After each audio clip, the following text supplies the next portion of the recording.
Scott Carpenter.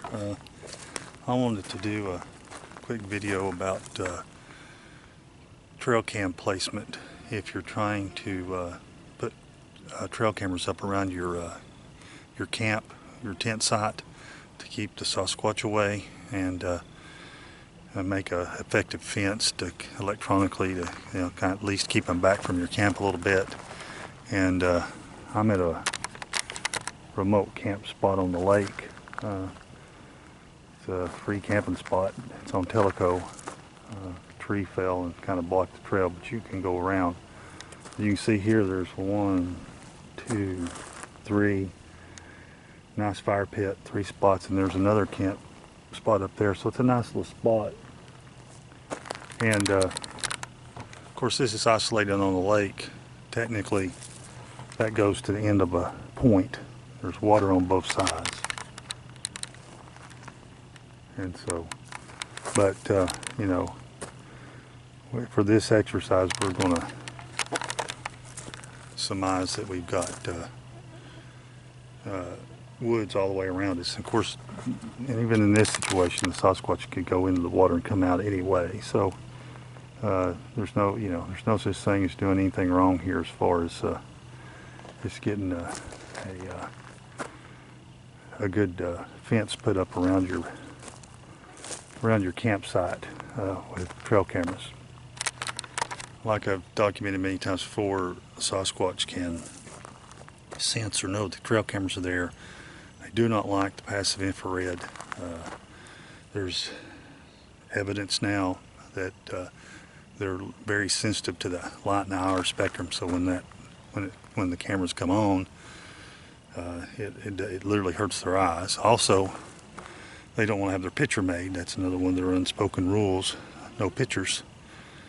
And so between the passive infrared and the camera shooting in infrared, and the fact that the camera could possibly take their picture, which is a big no-no, trail cameras are inexpensive and very effective at being a repellent to safeguard an area, kind of keep them away. And that's, it's not 100%, and it's not going to say they're not going to get, they're not going to come in, but it really does help to keep them out of your camp, or to keep them back. And that's the whole idea, is to feel like you will know they're coming, and you'll keep them back from your campsite. And it's an excellent repellent. Used to, trust me, for someone who put trail cameras up for 10 years trying to get photos of them, it works, because they don't come near them. They mess with them and screw around with them, but they know they're there immediately when you put them up, and they know what they do, and they know what they are, and they definitely, avoid them. So I've got my little setup here, and I'm going to get some trail cameras out, and I think I'll do this little camp spot right here. It's a good, right down there's a little where you can pull in a boat, and I think I'll do this little spot right here and put a perimeter around this and kind of show you. There's 2 ways to do it. You can build a fence, which is a trail cam watching a trail cam watching a trail cam, or you can just use the cone of the coverage of the cam and just point them straight out. In this situation, I think either one would work. I only had 3 cameras. In this situation, I'd probably use 4 cameras, 1 for each side, because they could come. In some situations this would be the road or whatever, but I would definitely do 4. Like I said, I've got 3, but I've got trees on the corners, which give me something to put my trail cameras up with, and so let me get to it, and then we'll go over the different setups. Take me just a second.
So I've got my inexpensive trail cameras.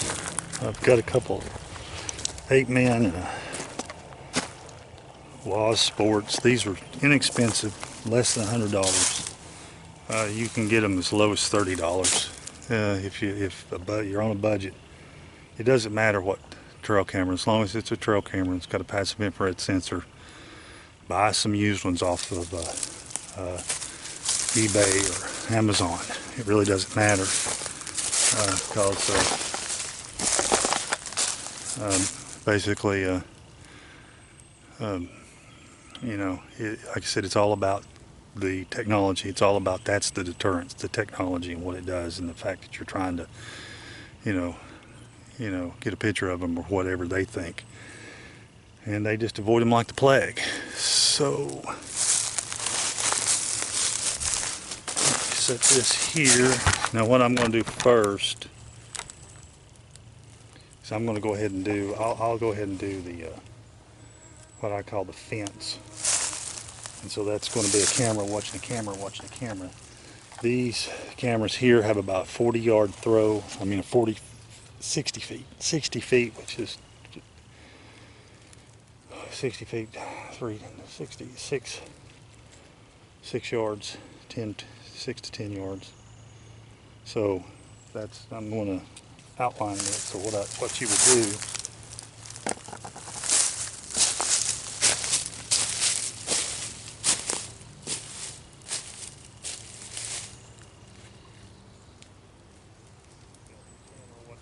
watching the camera. This is not.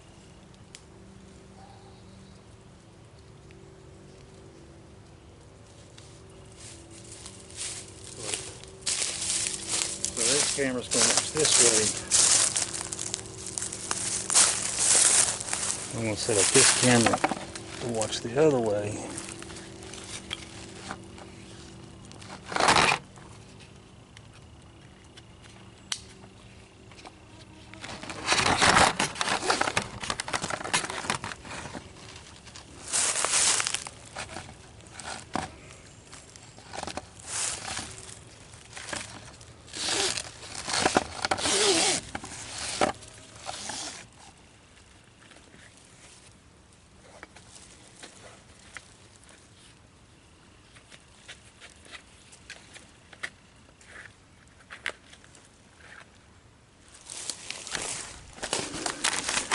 So what I got here, that camera watching this camera, watching that camera. So I've got a triangle. I've got actually this whole field, you know, if my tent was here, and all the way around my tent would be covered with a trail camera. And if if he tried to sneak up behind one camera, like here, that camera would catch him. If I tried to sneak up on this camera, you know, that camera would catch him, etc. Now, you know, this would be effective, I think, and be good, you know, for they're approaching the tent, they're breathing on the tent, they're pushing down on the tent, that sort of thing, where they're doing the close-in harassment. And that's you know, a lot of what you hear is, you know, you can hear them walking around the tent.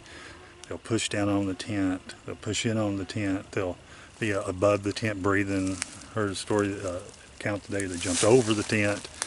So, you know, pretty much this right here would alleviate or put a definitely put a good perimeter around a tent, just one tent. Now, if the other way to do it is to turn them outward and project outward, where they're not actually watching each other, but they're looking outward. And in this case, like, I've got a trail that goes off here to the end of the point, so that's definitely a way I'd want to cover, make sure that I don't get walked in on that way. So what I do here is, this guy now is going to cover here. You know, there's an egress here from the lake, and so I would definitely want to cover that direction. So now, and these cones come out, You got to look at this specifications of your cones, but they come out the cone distance. It's a pretty wide cone. I'd say right here is the edge of the cone for this one. So you're going to get a pretty good, and the cone gets wider. So anything that comes in this direction, you're going to get up to about right here. Anything that comes down this trail, you're going to get. There's always going to be some open spots, but if you're someone who's really, like I don't want any coverage, get 4 or 5 cameras and overlap the cones. And the same thing here. Like I said, if this situation here, I'd have 4 cameras. I'd have a 4th camera on that tree right there, looking that way, covering the whole campground. And then and this camera here, of course, I would point probably back in the woods that way, or to the lake this way, covering there. Like I said, this would be a good situation for 4, maybe even 5 cameras.